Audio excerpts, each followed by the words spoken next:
Thank you, and I'm sure glad you're the ones who have to carry all this restriction and restraint forward. So we just kind of launch the missile, and then you particularize and talk to your neighbors and get them to do it.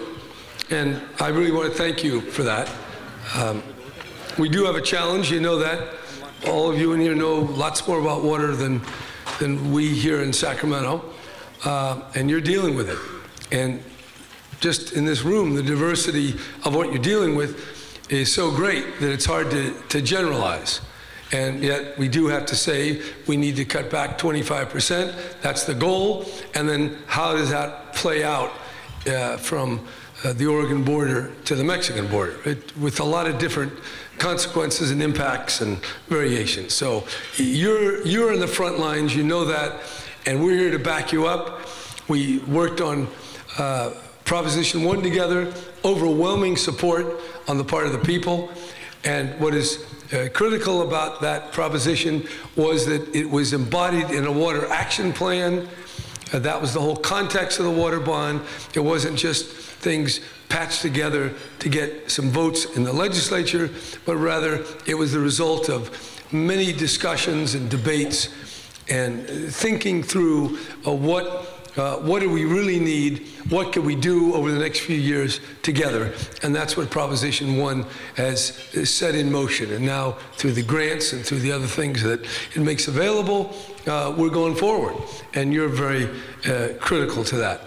So people who look at this say that there's millions of acre feet that can be saved and gathered from efficiency in the agricultural sector. There's 1.5 million acre feet that we could get from recycling urban wastewater. And then stormwater, that's another 1 million acre feet. Now, having calculated that is a long distance from actually making it happen, and all the issues and technologies and institutional constraints. But there is water usage that we haven't even dreamed of yet. And there are plenty of examples of recycling. Orange County's got that big recycling plant that I visited, and we're gonna have to do more of that. And we are embedded in this web of life. And some people say, well, don't worry about the fish. We just worry about people. Well, we do worry about people. But we have to take notice of the fact that in 1975, when I was governor the first time, only 8% of the fish were extinct, the native fish were extinct, or highly vulnerable. Today, it's 31%, and that's going to keep climbing. So that's an indicator that we're stressing the system, and we're going to have to design our way through all this to preserve the diversity of species and to provide the basis of economic activity and strength. And that's what we're doing. And this stuff gets complicated. This Delta project that some people say is one of my pet projects. That's not true. It's a challenge that's needed to deal with California's water. So I'm here to deal with the problems that I'm given. I didn't invent these problems. In fact, I'd be happy if there were no problems. Of course, then you'd wonder why we're paying a governor if there are no problems. But these problems have been around a long time. You take this Delta conveyance. Goodwin Knight was dealing with this. And so was my father. And so was I, back in the good old 70s.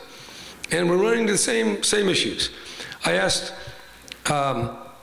my water man sitting over here, how many man hours and woman hours go into the Delta project?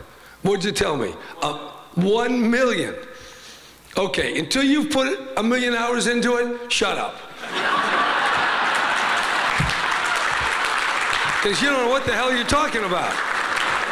But the point is, we got real issues. We got 38 million people. We got a gross domestic product of 2.2 trillion.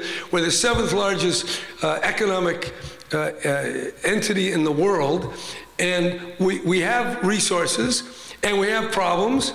And if these problems aren't handled, they get worse, and they don't go away. And if I don't handle this Delta project this time, I'll just have to come back and run for governor 40 years later, like I did this time.